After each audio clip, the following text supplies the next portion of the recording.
Kutenda Mwari akatuma PARAMOUNT VEAFRICA kuzosorodza vanotenda nokutitungamirira kwaaita kubva kuZimbabwe kusvika muno. Chinhu chatinotenda Mwari kwazvo. Takambouya muno gore rapera tina Bishop Ngoni. Muchiziva mosemi kuti zvinhu zvisina kumira zvakanaka kutanga kwakaita manyongori omuchechi. Ndokuuya tichitsanangurira vanhu zvinhu zvakarongwa kuti mutumwa PARAMOUNT VEAFRICA mweya mutsvene wakati kudii kwaari kuti izvozvo ndozvotofanira kutevera vanhu vakaziva. Zvino hatina kuuya nomukuru wedu kana tiri pachechi, nokuti mweya mutsvene wakati kana muri pachechi anokutungamirirai ari mukuru wenyu ndi Bishop AK Masha. Zvino takauya kuzotsanangura izvozvo kuti vanhu vazvizive. Asi zvino rwendo runo tazouya nomukuru wedu kana tiri pachechi, nokuti vanhu vakuzviziva kuti achiuya pamisheni nekuti vanhu vose vakagamuchira. Zvino zvatauya pamisheni kudaro, totoisa kwamuri imi kuti ndimi muchatipa purogiramu tauya nawo pamwe chete naBishop James Mwasha, iri priesthood yanga isati yasvika kuno. Kwakangosvika 1 wepriesthood, zvino vasvika vakwana vari 3. Tinotenda kwazvo, saka muchitipa marongere enyu tizive kuti pamisheni ineyi yatauya ndimi munototirongera tizive kuti makaronga sei. Uye tinokutendai imi South Africa yose nokurongwa urongwa uhu nokuita kuti tigone kuuya kuno. Marongero amakaita tinoatenda kwazvo, nekuti ndo kubatsira muranda waMwari Pauro mazviwaFrica pakusuka kwenyika yeAfrica iri patsva, handizvo here? Ndo basa racho iroro. Saka tinotenda nokuti makatenda mashoko omusi wa28 February 2020. Zvino mukati aiwa, toda kuti iye akanzi anotitungamirira adini asvike pachake. Zvino zvaita chido chenyu, saka chitipai marongero enyu. Kudzai Jehovha. Amen. Kudzai Jehovha. Africa yedu. Amen. Africa. Hallelujah. Nisu tinotenda kwazvo Mwari uye tine mufaro mukuru wekutsikwa kwataitwa nevakuru vedu Africa. Amen. Mufaro wedu wazadziswa. Shoko richiuya kuti gadzirirai kuSouth Africa kuti mukuru wedu kana tiri pachechi vagosvikako. Takava nomufaro, saka nhasi mufaro wedu wazadzisika.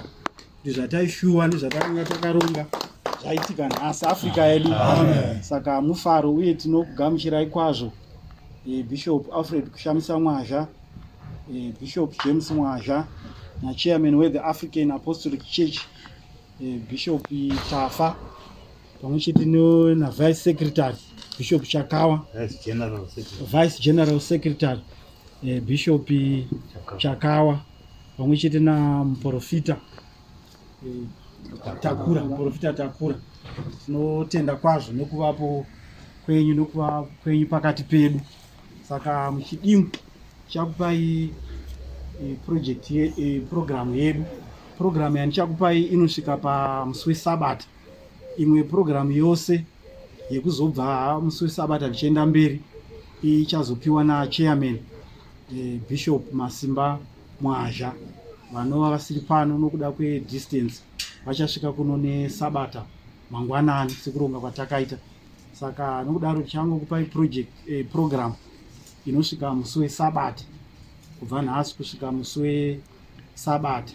Then kuzobva musi weSabata tichienda mberi Bishop Masimba Mwazha ndo vachazopa program yose yemisheni yese Africa yedu. Africa. Tinotenda.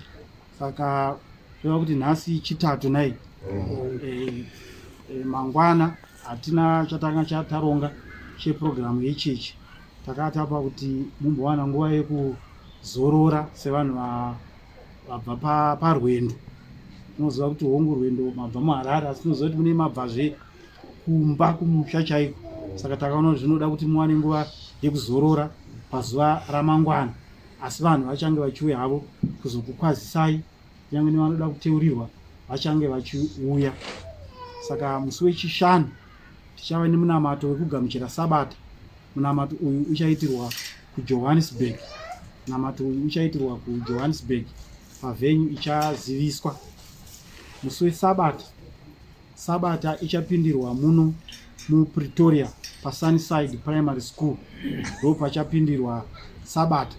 PaSabata iyi tirikutarisira kuti maprovince ose achange ari pano, kubvira Limpopo, Mpumalanga, Northwest neMagamba achabva kuKZN neLimpopo neLimpopo neCape Province. Tiringotarisira kuti kuchauya vatungamiriri bedzi, nokuti pavhiki rinozotevera racho Sabata kuchava negumhano ikoko. Sezvichaziviswa, sei program ichazopiwa naChairman kana vachinge vauya. saka ikoko hatisi kutarisira vanhu vakawanda, tiringotarisira kuti kuchabva chairman nevamwe vatungamiriri nemagamba vachazvipira, asi maprovinsi ose ari kumusoro kunoku Sabbath tichange tiinawo. Vazokunde havo kuuya vese nokuda kwedistance sezvakaita vari kubva kuKZN, asi vari kubva kuMpumalanga kusukupindwa chechi ikoko, vose vachange vari kuno. Saka ndingati muchidimbu ndo programu yedu kusvika musi weSabata Africa yedu. Amen. Africa. Uye pamusha uno ndo pamuchange muchigara. Musha wese wakangodai ndo musha watakawana wokuti muwane pamuchagara, uye muchagara pano pamazuva ose emission kusvika mission ino yapera. Africa yedu. Amen. Africa. Hallelujah. Tinotenda pangave nechimwe. Tinotenda. Kudzai Jehovha. Amen. Kudzai Jehovha. Hallelujah. Vane matambudziko pano pari free. Amen. Vari pakadini? Unamatirwa vane matambudziko akandizvoka? Takabasa racho. Amen.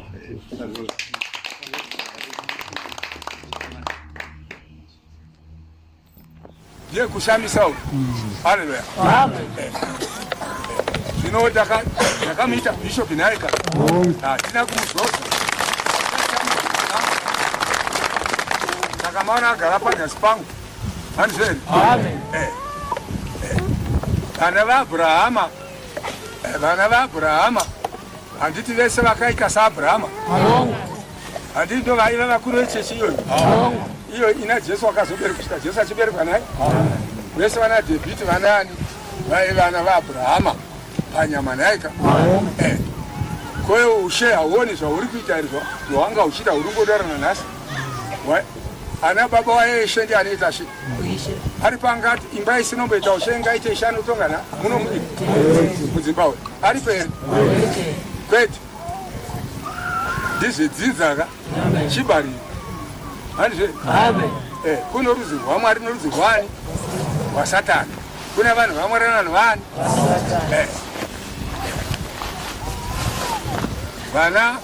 Vana venhume inhume, vana vomuroyi varoyi.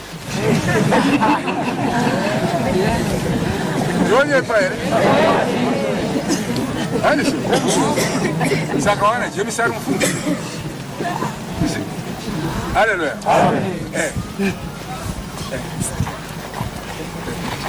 Vanhu vese vakatadza. Pana asina kutadza here? Jesu wakafira ngirozi here? Wakafira vakaipa ve? Kuti abise kozvino. Chabikwa chineibva. Charasika. Chawanikwa chadi? Uyai kwandiri mese makaneta nemakaremerwa. Iyi ndio kuzoro zvayo. Kuna vakatadza zvakawanda nenyasha dzodiwa. Zvakaipa zvinoregererwa. Nokuda kumuchinjikwa. Nokuti haana kufira vakanaka. Akafira ngirozi. Tati akafira ngirozi here? Akafira vakaipa. Kuti kana vatenda kwaari varegererwe zvakaipa zvavo nokuti vakaitwa redeem, inonzi redemption. Vakadzikiwa. Amen. Amen.